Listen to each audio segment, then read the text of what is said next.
तो राधे राधे बच्चों। अभी तक मैंने जो डिस्कस किया था वेस्पर थ्योरी और हाइब्रिडाइजेशन के बारे में, अब मैं आपको ये दिखा रहा हूँ कि ये 2023 का, अप्रैल 2023 का पेपर है जेई मेन का। ठीक है ना। अब इसमें आप देखिए ना कि उससे रिलेटेड कितने सवाल पूछे हैं। मतलब जिस दिन का भी एग्जाम है, चाहे वो मॉर्निंग शिफ्ट है या इवनिंग शिफ्ट है, आपको एक सवाल इसी वाले में से जरूर मिलेगा। ठीक है ना। अब ये देख लो कि ये पहला सवाल है 2026 अप्रैल की शिफ्ट वन का सवाल है। इसमें क्या पूछ रहा है? The number of species from the following which have square pyramidal structure. अब स्क्वायर पिरामिडल स्ट्रक्चर का पूछ रहा है। स्क्वायर पिरामिडल एक ही कंडीशन में हो सकता है, क्योंकि पिरामिड भी है और स्क्वायर भी है।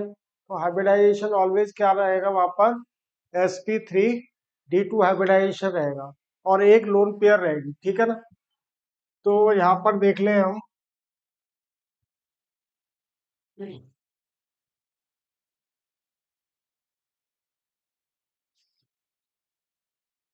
तो ये देखो कि पी एफ फाइव में पहले ले ले हम पी एफ फाइव। ठीक है ना। तो पी एफ फाइव के अंदर जो bond pair plus lone pair का जो वैल्यू है वो कितना है हमारे पास में, ये कैलकुलेट कर लेंगे कि पी एफ फाइव में पांच, देख लो कि पांच बॉन्ड, पांच एटम इससे अटैच है, प्लस हाफ ग्रुप नंबर इसका कितना है? फाइव, वैलेंसी फाइव माइनस चार जीरो। तो ये आ गया आपका फाइव। हाइब्रिडाइजेशन क्या हो जाएगा यहाँ पर? sp3d। ठीक है ना। Hybridisation sp3d। और जो ज्योमेट्री होगी इसकी, यानी कि ज्योमेट्री क्या हो जाएगी? Trigonal bi pyramidal. ठीक है। ये ट्राइगोनल बाई पिरामिडल ज्योमेट्री हुई। ठीक है ना। तो ये वाला हो नहीं सकता है। यहाँ पर ये देख लो कि ये वाला हो नहीं सकता, कि दिस इज नॉट पॉसिबल। इसको थोड़ा और बड़ा कर लेता हूँ मैं।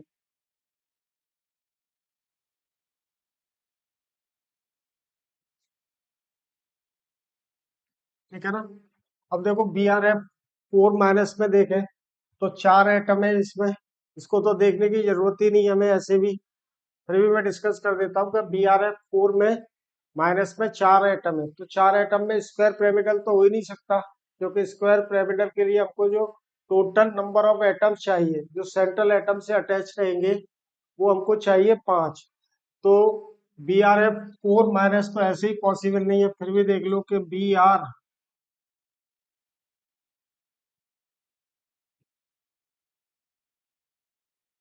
br4 माइनस में कितने एटम्स अटैच है, यानी bond pair plus lone pairs की जो वैल्यू आएगी वो कितनी हो जाएगी? Four plus half. और इसका ग्रुप नंबर ब्रोमीन का कितना है? सेवन, वैलेंसी चार, माइनस माइनस चार प्लस वन हो गया। तो ये सम कितना आ गया? यहाँ पर ये देख ले हम कि ये फोर प्लस आठ में से चार गए तो दो बचे, तो दो आ गया यानी सिक्स आ गया। ठीक है ना। तो ज्योमेट्री क्या हो जाएगी? यानी हाइब्रिडाइजेशन इसका, जो हाइब्रिडाइजेशन होगा वो हो जाएगा sp3d2। और जो ज्योमेट्री होगी वो br4, चार एटम एक प्लेन में रहेंगे और दो लोन पेयर रहेंगे। ये यहाँ पर क्या हो गया? दो लोन पेयर। ओवरऑल चार्ज कितना हो गया इस पर? नेगेटिव। ठीक है ना। तो ये सेकंड वाले केस में इसमें भी पॉसिबल नहीं है। अब थर्ड वाला केस देख ले हम कि थर्ड वाले केस में क्या है हमारे पास में? आई एफ फाइव में देखो कि ये आई एफ फाइव है। आई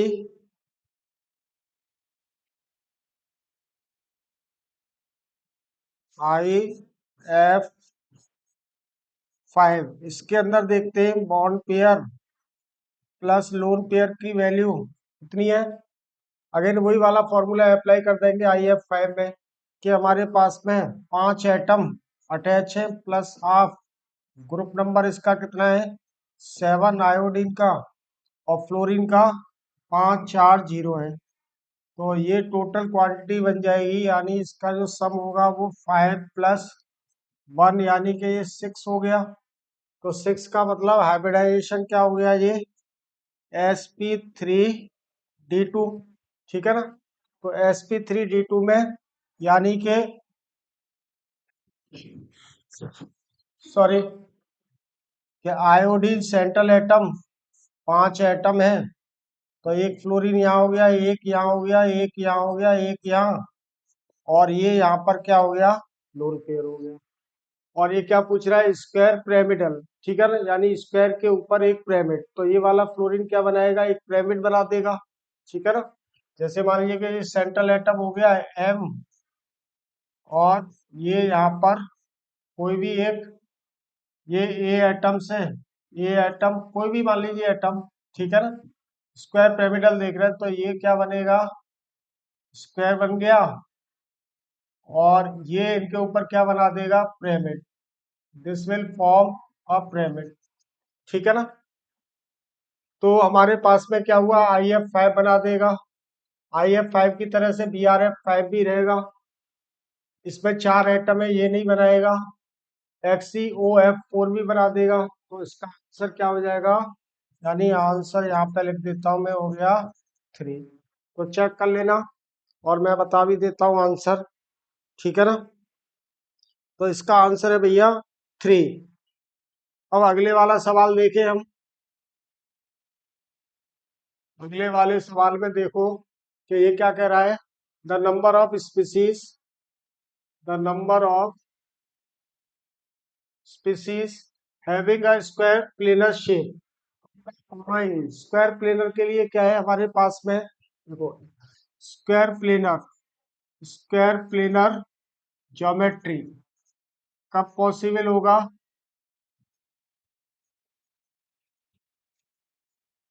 कि या तो हाइब्रिडाइजेशन क्या हो DsP2 हो, या sp2d हो, ठीक है ना, या sp3d2 कह लेते हैं इसको। यहाँ पर क्या रहेगा कि लोन पेयर की वैल्यू 2 रहेगी, ठीक है ना, यहाँ पर लोन पेयर रहेगा ही नहीं। अब देखो यहाँ पर जो हाइब्रिडाइजेशन है XCF4 में, तो पहला एग्जांपल ले लेते हैं हम, क्या XCF4, XCF4 ले लिया।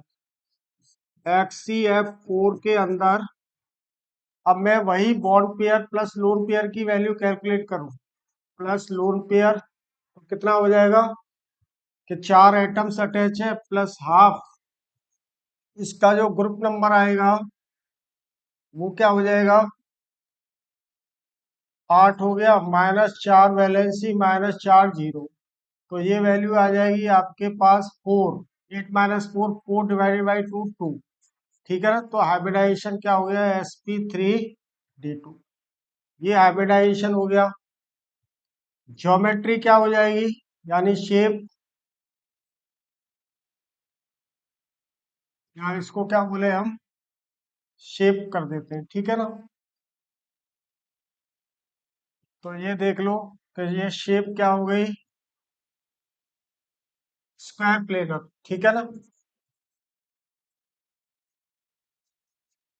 क्योंकि ये XE 4 फ्लोरीन एक प्लेन में रहेंगे, और 2 लोन पेयर, एक ऊपर रहेगा एक नीचे, ठीक है, ये बन गया। तो अब आप देख लो यहाँ पर कि इसके अंदर रहेगा स्क्वायर प्लेनर, SF4 में हो नहीं सकता, यहाँ पे हाइब्रिडाइजेशन क्या आएगा sp3d आएगा, तो ये सीसो शेप हो जाएगा। SiF4 में sp3 आएगा, यहाँ भी पॉसिबल नहीं है। BF4 में भी sp3 आएगा हाइब्रिडाइजेशन। BRF4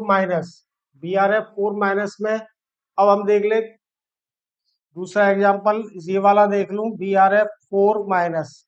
अब इसके अंदर bond pair plus lone pair, bond pair plus lone pair की वैल्यू कितनी है कि 4 यहाँ पर एटम्स अटैच है, हाफ, ग्रुप नंबर इसका कितना हो जाएगा देखो, ब्रोमीन है, तो group number 7 - valency 4 minus minus 1 plus 1 charge हो गया, ठीक है ना। अब आप देख लो यहाँ पर कि इसकी वैल्यू कितनी हो गई, 8 में से 4 गए तो 4 प्लस 2 आ गई। तो 4 को प्लस 2 के लिए क्या होगा, हाइब्रिडाइजेशन की जो वैल्यू है यहाँ पर वो sp3d2 आ गया। और जो शेप होगी इसकी अगेन BRF, ठीक है। 4 माइनस ये दो लोन पेयर हो गए, इस पर चार्ज नेगेटिव, तो ये क्या हो गया, स्क्वायर प्लेनर। ये स्क्वायर प्लेनर होगा यहाँ पर, क्योंकि ये स्ट्रॉन्ग लिगेंड है। कोऑर्डिनेशन कंपाउंड में मैंने इसका डिस्कस किया था स्ट्रक्चर, तो ये क्या आता है, हाइब्रिडाइजेशन DsP2, तो ये भी रहेगा, ठीक है। FeCl4 में हाइब्रिडाइजेशन क्या आएगा, sp3, क्योंकि वीक लिगेंड है Cl4, ठीक है ना। PtCl4 में हाइब्रिडाइजेशन क्या आएगा, DsP2, यहाँ पे वीक लिगेंड भी second sorry fourth and fifth D series के 4D series and 5D series में जो वीक लिगेंड है वो भी क्या है, पेयरिंग अप कर देते हैं। तो आंसर कितने हो गए हमारे पास में, एक ये हो गया, एक BRF4, एक Cu, और एक ये वाला हो गया। तो इसका आंसर क्या हो गया, 4 हो गया, ठीक है ना, आंसर 4। ये देख लो इंटीजर टाइप के सवाल है सारे, आंसर यहाँ पर आ गया इसका 4। अब अगला देखते हैं सवाल, ठीक है। इन आइस क्रिस्टल, ये अभी मैंने कंसेप्ट डिस्कस नहीं किया है, अभी तक जो डिस्कस किया है उससे रिलेटेड बता रहा हूँ, ठीक है ना। तो यहाँ पर क्या है, ये भी अभी डिस्कस नहीं किया है। बॉइलिंग पॉइंट यानी H बॉन्डिंग से रिलेटेड है, हाइड्रोजन बॉन्डिंग अभी डिस्कस करूंगा। The number of factor which affect the percent covalent character, ठीक है ना, ये अभी फजांस रूल में डिस्कस कर दूंगा। अब आप देखो, जो मैंने अभी तक जो कंसेप्ट डिस्कस किया उससे रिलेटेड सवाल बता रहा हूँ। देखो ये 8 अप्रैल को, the number of species from the following carrying a single lone pair on central atom of xenon, xenon के सेंट्रल एटम पर सिंगल लोन पेयर है। अब आप ऐसे भी देखो डायरेक्टली कर सकते हो कि जेनॉन में कितने हमारे पास में 8 इलेक्ट्रॉन, ठीक है, ये 8 इलेक्ट्रॉन है। अब इसकी जो बॉन्डिंग हो रही है, मान लो कि FR और HCF5 के साथ में, तो 1 2 3 4 5 Fe आ जाएंगे, एक यहाँ से इसने लूज कर दिया, तो HCF5 पॉजिटिव हो जाएगा। या फिर आप और इसी तरह से देख लो कि इन XeF5 positive bond pair plus lone pair की जो वैल्यू होगी वो हो जाएगा क्या, 5 एटम्स अटैच है, हाफ ग्रुप नंबर है इसका 8, माइनस वैलेंसी 5 माइनस चार्ज 1, तो कितना हो गया 5। अब ये हो गया कितना, 6 हो गया, माइनस का 8 में से 6 गया तो 6, 2 बचा, 2 डिवाइडेड बाई 2, तो ये यहाँ पर 1 आया, ठीक है ना। अब ये जो सम है वो कितना आ गया हमारे पास, 6। 6 का मतलब, अब ये जो मैंने बताया था ये वाला पार्ट, ये वाला पार्ट बेसिकली क्या कह रहा है, बॉन्ड पेयर को, और ये लोन पेयर को बता रहा है, ठीक है ना। तो इसके अंदर भी क्या रहा, एक लोन पेयर। सिमिलरली XeO3 में भी देख लें कि हमारे पास 8 इलेक्ट्रॉन है, तो दो दो इलेक्ट्रॉन की शेयरिंग हो रही है, ठीक है ना, ऑक्सीजन के साथ में। ये क्या है, ऑक्सीजन, और एक लोन पेयर बचा, तो ये पॉसिबल होगा, ये नहीं पॉसिबल, इसमें 2 लोन पेयर होंगे, ठीक है ना। हाँ सॉरी, XeO2F2 है, तो यहाँ पर भी क्या है, एक लोन पेयर रहेगा, ये भी क्या है बेसिकली एक लोन पेयर रहेगा, ठीक है। XeOF2, या देख लो XeOF2 में यहाँ पे लिख देता हूँ XeOF2 का स्ट्रक्चर, तो Bp प्लस Lp की वैल्यू क्या हो जाएगी कि हमारे पास में XeOF2 में सेंट्रल एटम से कितने एटम्स अटैच है, 2, XeO2F2 है, तो 4 एटम्स अटैच है, 2 oxygen 2 fluorine plus half group number 8 minus valency क्या हो जाएगी, 2 और 2 4 ऑक्सीजन के कारण और 2 फ्लोरीन के कारण, तो -6। तो ये वैल्यू कितनी हो गई, 4+1, यानी कि हाइब्रिडाइजेशन क्या हो गया इसका, sp3d। ठीक है ना। और ज्योमेट्री की बात करें, यानी एक लोन पेयर है यहाँ पर, देखिए इसमें भी क्या है कि एक लोन पेयर है। और देख लें यहाँ पर कि एक्सी जो ज्योमेट्री होगी बेसिकली कि ये 3 वैलेंसी एक प्लेन में और O2F2 है, तो फ्लोरीन ऑलवेज कहाँ होगा, मोर इलेक्ट्रोनेगेटिव है। ये ऑक्सीजन 2 यहाँ आ गए और ये लोन पेयर कहाँ पे रहेगा, इक्वेटोरियल पर। ठीक है। तो इस तरह से हमने देखा कि इसके अंदर सिमिलरली XCF4 के अंदर देख लें हम कि ये यहाँ पर XEF5 है, XEF5 के अंदर bond pair plus lone pair की जो वैल्यू है वो कितनी हो जाएगी, ठीक है ना। तो 5 एटम्स अटैच है प्लस हाफ, और इसका जो ग्रुप नंबर है वो कितना है, 8 -5 माइनस माइनस +1 हो गया चार्ज, तो ये वैल्यू कितनी आ गई हमारे पास में, 5। अब देखो ये लोन पेयर बताएगा, 9 9 में से 5 गए, 4 बच्चे, 4 डिवाइडेड बाई 2 कितना हो गया, 2। ठीक है ना। तो इसके पास 2 लोन पेयर है, ये नहीं होगा, XeO3 हो जाएगा, तो ये भी क्या है, XeO3F2 है। ठीक है ना। तो इसमें भी नहीं रहेगा, एक भी यहाँ 0 लोन पेयर रहेगा। आप स्ट्रक्चर देख लो फिर से इसका, कि इसका अगर हम स्ट्रक्चर देखें, क्या है ये, Xe, ठीक है ना, O3F2, इसका मतलब ये Xe 2 और 2, मतलब 6 इलेक्ट्रॉन Xe के ऑक्सीजन के साथ शेयर हो रहे हैं और 2 इलेक्ट्रॉन 2 फ्लोरीन के साथ, तो लोन पेयर की वैल्यू 0 हो गई। ठीक है ना। ये भी नहीं हुआ, XeOF4 में मतलब 4 इलेक्ट्रॉन इसके साथ 2 इसके साथ, तो एक लोन बचा, एक लोन पेयर बचा। यहाँ पर 2 लोन पेयर बचेंगे, तो आंसर क्या हो गया, 1 2 3 4, 4 स्पीसीज ऐसे जिनमें लोन पेयर की वैल्यू कितनी है, 1 है। और आंसर देख लो इसका, क्वेश्चन नंबर यानी सवाल नंबर कौन सा है, 6, 6 का आंसर 4। ठीक है ना। अब अगला सवाल देखें हम,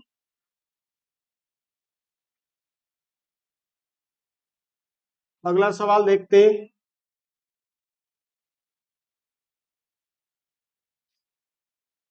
नेक्स्ट क्वेश्चन इज,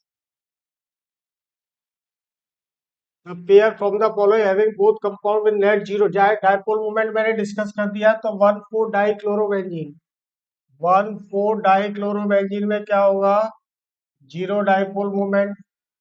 ये इसको पुल कर रहा है, ये इधर पुल कर रहा है, तो म्यू क्या हो गया यहाँ पर, 0। ठीक है ना। 1,3 डाइक्लोरोबेंजीन का म्यू 0 नहीं हो, बोथ कंपाउंड्स विद नेट 0, तो इसमें नहीं होगा, क्योंकि यहाँ पर क्या है, कुछ अलग वैल्यू रहेगी। 1,3 है डाइफ्लोरो, ये दोनों के बीच में एंगल 120 डिग्री, तो म्यू आर जो नेट रहेगा, जो रिजल्टेंट रहेगा वो इन दोनों के बीच में रहेगा। सिस ब्यूटीन ट्रांसब्यूटीन, ये भी नहीं हो सकता, ये भी नहीं हो सकता। CH2Cl2 CH ये भी नहीं हो सकता। ठीक है ना। ये हो जाएगा, तो सेवंथ का जो आंसर है कि दोनों में बेंजीन का भी 0 होता है और NEC डायन का भी क्या है, 0 हो जाएगा। तो ये सवाल नंबर 7 का आंसर क्या हो गया,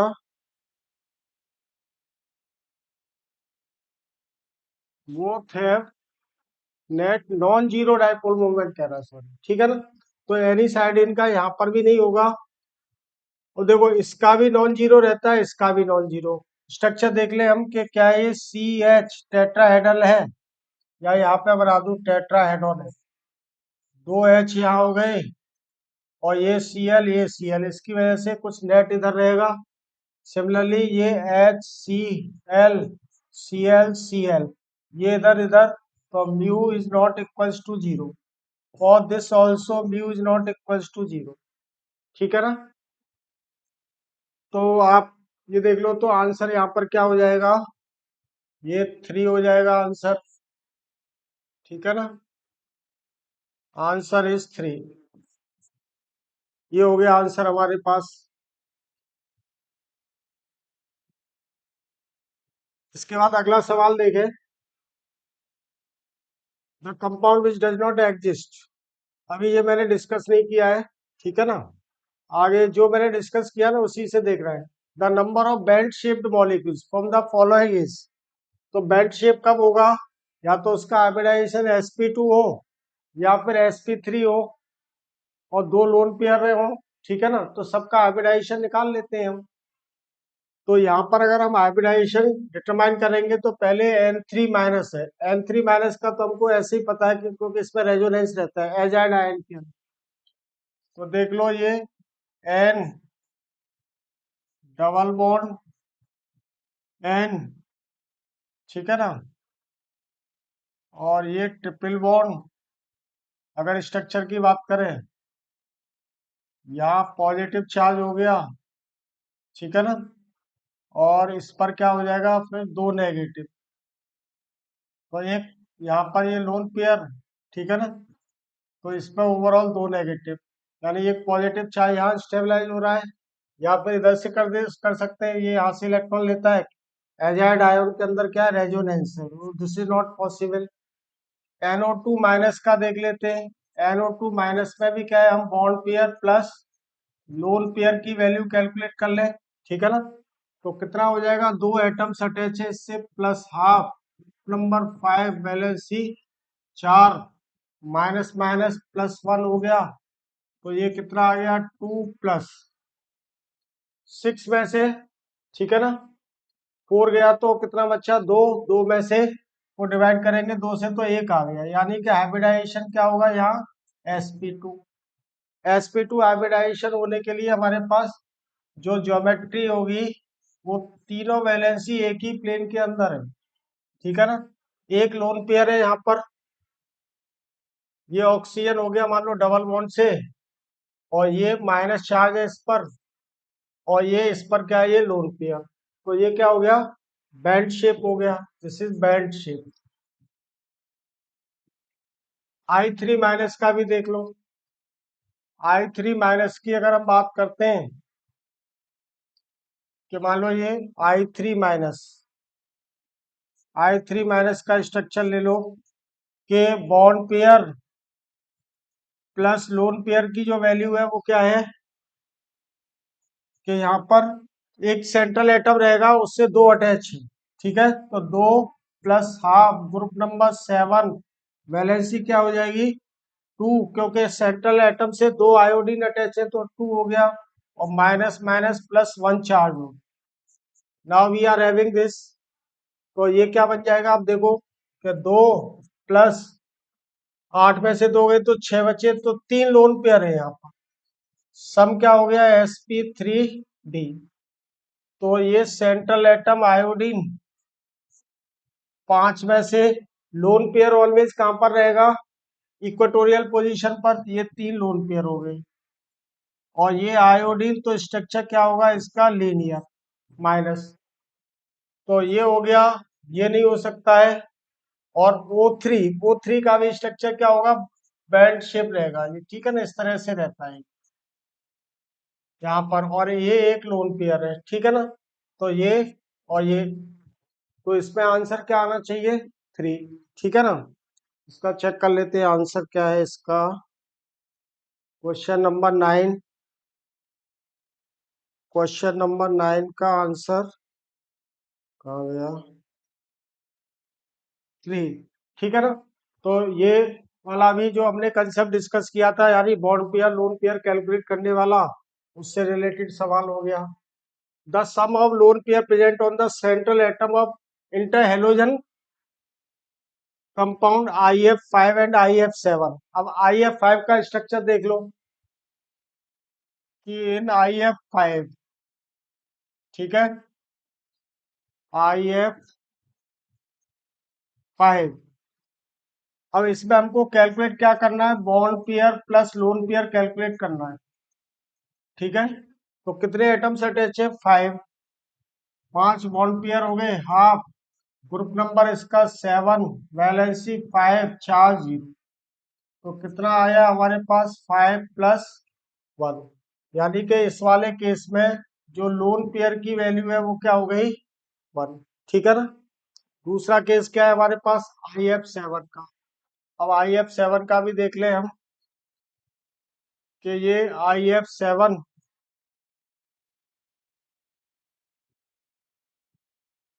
IF7 के अंदर bond pair plus lone pair का जो सम होगा वो 7 बॉन्ड पेयर हो गए, half, group number 7, valency 7, charge 0, -0। तो ये हो गया 7+0, यानी कि यहाँ पर जो लोन पेयर की जो वैल्यू है वो कितनी है, 0, ठीक है ना। तो टोटल जो सम है, क्या पूछा था, sum of lone pairs present on the central atom of inter halogen, कब का सवाल है, 10 अप्रैल का, शिफ्ट 1 का, IF5 एंड IF7 इसमें, ठीक है ना। तो आंसर क्या हो जाएगा, सवाल नंबर 10 का आंसर चेक कर लेता हूँ, ठीक है ना, 1 आ गया आंसर, आंसर गिवन इज 1, ठीक है बेटा। तो आप ये देख रहे हो ना कि जो मैंने कंसेप्ट जो बताया था आपको, bond pair plus lone pair वाला, जो ज्योमेट्री वाला, हाइब्रिडाइजेशन से सबसे ज्यादा सवाल आ रहे हैं। और देख लेते हैं यहाँ पर 11वां सवाल क्या कह रहा था, number of molecules from the following which contain only 2 lone pair of electron. Again देख लो, ये क्या, 10 अप्रैल शिफ्ट 2 का, पहले वाला शिफ्ट 1 का था, ठीक है ना। अब आपका किसी भी शिफ्ट में आ रहा है, मान लो एक सवाल आपको जरूर मिलेगा, ये मैंने बता दिया पहले ही। तो अब यहाँ पर देख ले कि हमको H2O का पता है, मैं ऐसे ही डायरेक्ट स्ट्रक्चर लिख देता हूँ इनके, ठीक है ना। H2O का स्ट्रक्चर हमको पता है कि OH, यहाँ पर क्या रहता है, 2 लोन पेयर, तो ये हो गया। N2 का स्ट्रक्चर हमको पता है, NN, एक लोन पेयर यहाँ, एक लोन पेयर यहाँ, ये हो गया, ठीक है ना। क्या पूछ रहा है, only which contain the number of molecules from the following which contain only 2 lone pair of electrons, 2 lone pair है पूरे मॉलिक्यूल पर, सेंट्रल एटम की बात नहीं कर रहा है। सिमिलरली देखे हम कार्बन, ये क्या है हमारे पास में, ठीक है ना, इस पर नेगेटिव चार्ज रहता है, इस पर पॉजिटिव, यहाँ पर एक लोन पेयर रहता है, दो में से एक इसने इसको दे दिया, तो नेगेटिव चार्ज में भी 2 इलेक्ट्रॉन है, कार्बन मोनोऑक्साइड में भी 2 लोन पेयर हो गया। XeF4 बताया था अभी, XeF4 में कितने लोन पेयर आ जाएंगे, 8 में से 4 इलेक्ट्रॉन तो यहाँ हो गए और 2 लोन पेयर में आ गए, तो XeF4। अमोनिया में एक ही रहेगा। NO का स्ट्रक्चर क्या है, ये रहा, यहाँ 2 लोन पेयर, वो 5 इलेक्ट्रॉन है इसके पास, नाइट्रोजन के पास, 5 में से 2 तो यहाँ शेयरिंग कर रहे हैं, 2 ये बचे हुए और एक ऑड इलेक्ट्रॉन है ये, ठीक है ना। तो इसके पास लोन पेयर की संख्या कितनी हो गई, 2 और एक 3, तो NO नहीं होगा। CO2 में देख ले, CO2 का स्ट्रक्चर क्या है, हर ऑक्सीजन पर 2 2 लोन पेयर, तो ये भी नहीं रहेगा। फ्लोरीन में हर फ्लोरीन पर क्या है, 3 3 लोन पेयर, ये फ्लोरीन, ठीक है, हर फ्लोरीन में 3 3 लोन पेयर ऑफ इलेक्ट्रॉन, तो ये भी नहीं रहा। तो टोटल कितना हो गया, 4, 4 मॉलिक्यूल में सिर्फ 2 लोन पेयर ऑफ इलेक्ट्रॉन है। सवाल नंबर 11 का आंसर, अरे भाई, XeF4 हो गया, L2 हो गया, H2O हो गया, कार्बन मोनोऑक्साइड में ये XeF4 तो करेक्ट है, कार्बन मोनोऑक्साइड का, क्योंकि वो लोन पेयर ही रहेगा बेसिकली।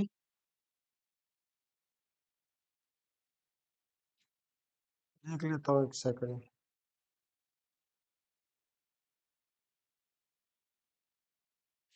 ठीक है, इसमें भी लोन पेयर की वैल्यू 2 है, 2, XeF4, सॉरी, हाँ XeF4 में क्योंकि फ्लोरीन भी है, सेंट्रल एटम है, ठीक है ना। तो सेंट्रल एटम का नहीं पूछ रहा है। तीन यहाँ पर है, तीन यहाँ, तीन यहाँ, तीन यहाँ, तो ये नहीं रहा। तो आंसर क्या हो गया? आंसर इज, देख लो कि आंसर क्या हो गया इसका, 3। ठीक है ना। तो ऑलवेज क्या है, सवाल को पहले आप धीरे धीरे पढ़ो। जैसे मैंने यहाँ पे ध्यान नहीं दिया, इसी तरह से आईआईटी के एग्जाम में भी आप लोगों से भी गलती हो सकती है कि सेंट्रल एटम पे नहीं पूछ रहा है, वो किस पे पूछ रहा है, ओवरऑल मॉलिक्यूल पे पूछ रहा है। तो ओवरऑल मॉलिक्यूल और सेंट्रल एटम का हमेशा ध्यान रखना है, ठीक है ना। आगे देखते हैं।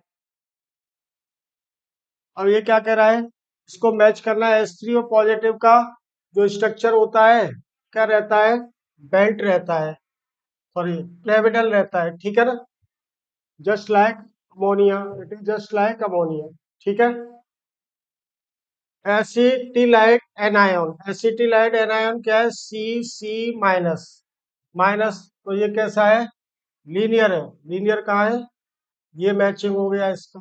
NH4 पॉजिटिव कैसा होगा, टेट्राहेड्रल, ठीक है ना, ये पता है। ClO2 माइनस कैसा हो जाएगा, बेंड, ठीक है ना। तो ए का आंसर 3 हो गया। बी का क्या है हमारे पास में, बी का 2 हुआ। ए का 3, बी का 2, यहाँ पे मैच कर रहा है ये, सॉरी, ठीक है ना। ए का तो 3 है, बी का 2 और सी का 1, डी का 4, तो आंसर ये आ गया 3 वाला। सवाल नंबर 12, ठीक है ना। ये भी वही बॉन्ड पेयर लोन पेयर से ही आ रहे हैं। सवाल नंबर 12 का आंसर 3, ठीक है ना। अरे भाई ये सबको क्लियर हो रहा होगा, देख लो। हर सवाल में, ये सवाल कब का है, 2023 11 April first shift, shift number 1 का है, ठीक है ना। आगे देखो, विच ऑफ द फॉलोइंग है ना example of polar molecular solid. अभी ये मॉलिक्यूलर सॉलिड में अलग लेक्चर लूंगा, तब डिस्कस करूंगा। द maximum number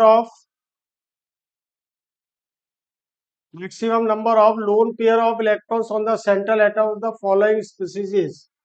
तो ये देख लो, इसमें ये भी किसका है, अप्रैल 11 का, शिफ्ट 2 का, यहाँ पे लिखना भूल गए, ठीक है ना। तो देख ले मैक्सिमम नंबर किस पे रहेंगे, the maximum number of lone pair of electrons on the central atom की बात कर रहा है। तो I3 में हमने देखा था ना, I3 का स्ट्रक्चर मैंने बताया था कि यहाँ पर 3 लोन पेयर है, तीनों लोन पेयर इक्वेटोरियल पोजीशन पर है, ठीक है। ये माइनस हो गया। SF4 में देख लो, एक ही लोन पेयर है, ठीक है ना। इसका स्ट्रक्चर क्या है, C100 है, सेंट्रल एटम पर एक ही लोन पेयर है इसके अंदर, ठीक है ना। HCF4 में कितने लोन पेयर रहेंगे, 8 में से 4 इलेक्ट्रॉन तो इसके साथ बॉन्ड बना लिया उन्होंने HCF4 में। अब 4 इलेक्ट्रॉन बचे, यानी 2 लोन पेयर, यहाँ पर 2 लोन पेयर, यहाँ एक लोन पेयर, यहाँ 3। ClO3 माइनस में भी देख लो कि 7 इलेक्ट्रॉन है ना, 7 में से क्या हुआ, 2 यहाँ आ गए, 2 यहाँ आ गए, 2 यहाँ। अब एक इलेक्ट्रॉन बचा और एक बाहर से ले लिया, इसके कारण इस पर नेगेटिव चार्ज, तो ये क्या हो गया, एक ही लोन पेयर है इसके पास, यहाँ पर लोन पेयर की वैल्यू 1, ठीक है ना। तो maximum number of lone pair of electrons on the central atom from the following species, तो क्या रहेगा यहाँ पर आंसर, एक्स, ये I3 माइनस, इसका आंसर चेक कर लेते हैं। सवाल नंबर था ये 40।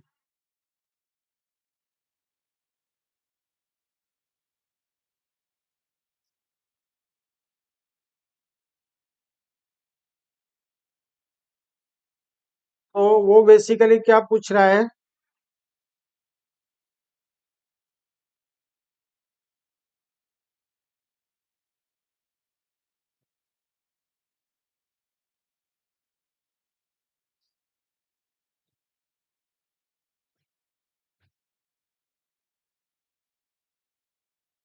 ठीक है ना, क्योंकि ये इसमें ये कंप्लीट नहीं किया हुआ है। जो स्टेटमेंट है, तो वो हमने यहाँ पर देख लिया कि जिसका भी पूछ रहा है तो मैक्सिमम नंबर इनमें से पूछेगा तो किस पर है, I3 - पर है, ठीक है ना। I3 - पर क्या है, maximum number of lone pair of electrons है, ठीक है ना। आगे देखें, ये MOT का सवाल है और ये भी थोड़ा अलग है कंसेप्ट, ये भी MOT है। इसमें ClF5 एट रूम टेम्परेचर, ये इंटर हेलोजन कंपाउंड होते हैं जो कि जनरली लिक्विड रहते हैं और कलरलेस लिक्विड, और स्क्वायर पिरामिडल इसकी ज्योमेट्री हो जाएगी। ये हमने पहले भी डिस्कस किया था, क्योंकि हाइब्रिडाइजेशन क्या आ जाएगा यहाँ पर, Sp, ठीक है ना, 3D, एक क्लोरीन यहाँ, एक क्लोरीन यहाँ, एक क्लोरीन यहाँ, BrF5 या ClF5 की तरह से। तो ज्योमेट्री क्या है इसका, स्क्वायर पिरामिडल ज्योमेट्री, ठीक है ना, और कलरलेस लिक्विड रहता है। इसके बाद देख लो, और देखो डायपोल मोमेंट से रिलेटेड है यहाँ पर, क्या है कि इसमें ब्रेक हो नहीं सकता है, ठीक है ना। इसमें भी अगर बॉन्ड को ब्रेक करेंगे तो एक साइड में तो एरोमेटिक बनेगा, एक साइड में एंटी एरोमेटिक। यहाँ पर भी, यहाँ एंटी एरोमेटिक एरोमेटिक होने का मतलब नहीं है, क्योंकि ये वाला कार्बन कैसा है, sp3, ये भी कैसा है, sp3। तो इसके अंदर देख लें हम कि यहाँ पर क्या होगा कि बॉन्ड का जो क्लीवेज का जो डायरेक्शन होगा वो ये रहेगा, जिससे कि दोनों ही रिंग क्या है, कैसी हो जाएंगी, एरोमेटिक। ये भी एरोमेटिक बन गया और ये भी एरोमेटिक, ठीक है। तो इसका आंसर क्या हो जाएगा, 4। मैक्सिमम डायपोल मोमेंट रहेगा, यानी वो डायपोल मोमेंट का डायरेक्शन ये रहेगा। और इसको शो कैसे कर सकते हैं हम, कि यहाँ पर पॉजिटिव चार्ज और ये नेगेटिव पोल हो गया, ये नेगेटिव पोल की तरह से एग्जिस्ट करेगा, ठीक है ना। बाकी के दूसरे केसेस में दोनों रिंग एरोमेटिक नहीं आ रही है, इसी वाले केस में एरोमेटिक आ रही है, ठीक है ना। ये हाइड्रोजन बॉन्डिंग अभी मैं अगले वाले लेक्चर में डिस्कस करूंगा। बोथ है द बॉन्ड एंगल, चलो ये बॉन्ड पैरामीटर इसमें डिस्कस करेंगे अभी, ठीक है ना। तो इस तरह से आप देख लेना, ये अप्रैल शिफ्ट 1 का सवाल है। NF3 है ट्राइगोनल प्लेनर स्ट्रक्चर, नहीं, NF3 का ट्राइगोनल प्लेनर स्ट्रक्चर नहीं रहेगा, क्योंकि हाइब्रिडाइजेशन sp3 रहेगा। Bond length of N2 is shorter than, ये करेक्ट स्टेटमेंट। तो ये वाले अभी और देख लेना आप, ठीक है ना। अभी मैं इसको लेक्चर को वाइंड अप करता हूँ, ठीक है। तो जो मैंने कंसेप्ट बताया था, यानी बॉन्ड पेयर और लोन पेयर से रिलेटेड, तो आपने देखा ना कितने सवाल आए हैं। हर मतलब हर डे में सवाल आया है, और दोनों शिफ्ट में एक एक सवाल आया है, ठीक है ना। चलो, okay then, bye to everybody.